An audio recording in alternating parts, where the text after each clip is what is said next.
you awesome people, this is Captain Fool reporting for duty. I know a while ago, about 2 months ago actually, we said we're going to do a review for this controller, and it's been a while. You might be wondering why. Well, don't worry, we addressed that later on in this video. Why it took so long to get this video made.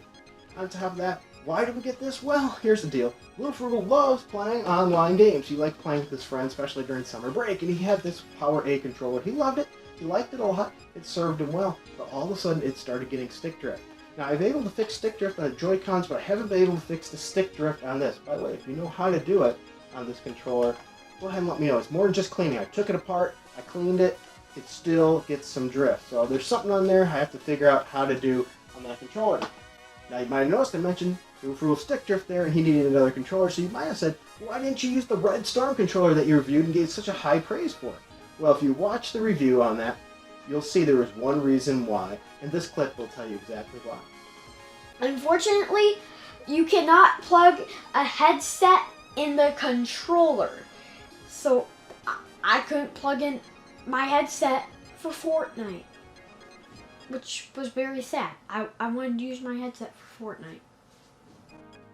Alright, so now we got that out of the way, let's jump in. Let's take this right to the person himself. Let's go to Little Frugal, the Switch master in our house, and let's see how his thoughts are on this controller. Does it still hold up? Would he buy it again? Or would he say, I'm going to pass and get something else? Alright guys, so here we are in Little Frugal's room where he loves to play his Nintendo Switch, and he's using that controller right there, as you can see. Now, some people have asked us, why does it take us so long sometimes to do a product review? It's because we put a lot of time into these. We didn't just plug this thing in and try it once. We got this, I think the 5th of July, and since then he's probably put well over 100 hours on this controller. And so he's playing it right there. So I'm going to ask him some questions, and I'm just going to get his thoughts on there. Now, you've been playing this controller a lot, right, Little Fool? Yeah.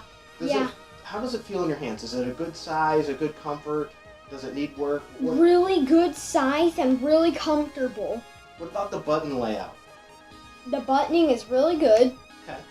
So the button layout is really good. It's sort of more of the traditional style that he's used to. Right? How's the analog controllers work? It is really good. Any delay or anything, or does it move the second? No delay. Is there seem to be a dead zone where if you don't move it so far, the character won't move? Or is it the second you move it works? Second you move it, it's going to move.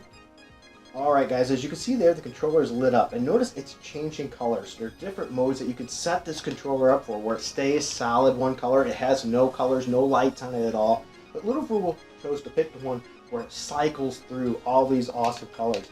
If you look at that, it's really cool looking. Maybe I should turn off the light so it really shows and shines and pops. And that's one of the cool things about this brand of controller, is if you want that controller to really pop and have something just a little bit goofy and fancy, it could be working for you. So I'm going to turn off the light.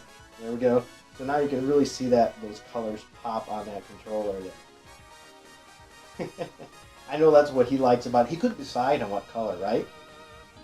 Yeah, I couldn't decide. And plus, I like it like this because it keeps like flashing and it's really cool.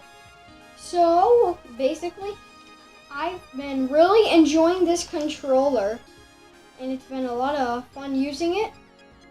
It's really responsive and really good. It will it will the second you move the analog stick, it will move. I thought I'd take a moment and show what this controller can do, what colors you could get from it. Once again, each color is individually selectable, so you can have it on just that color as well as its brightness. He, once again, loves watching it cycle through all the different colors available. Well, there you guys have it. Little Frugal's seal of approval there. It has customizable lighting features there. It has dual programmable buttons to make it really helpful there. It has the cord that comes with it. Packaged well. Seems solid and sturdy. He's put well over 100 hours on this controller. With that said, sometimes a controller you might start to feel some things getting loose or whatever that may be. The analog sticks are still nice and tight.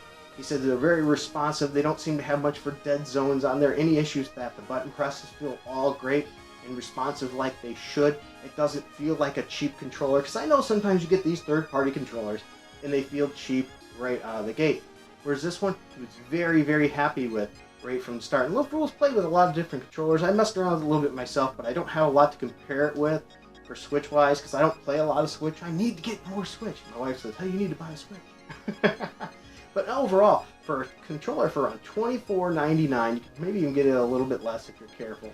We used a $5 coupon on that with our GameStop rewards and got it for that. He bought it himself with his own money, and he's very happy with it. And he said he'd buy it again, and he said he'd recommend it to you as well. Well, thank you for spending this time with us. Be sure to hit like, subscribe, and hit that notification bell. And until next time, keep it frugal.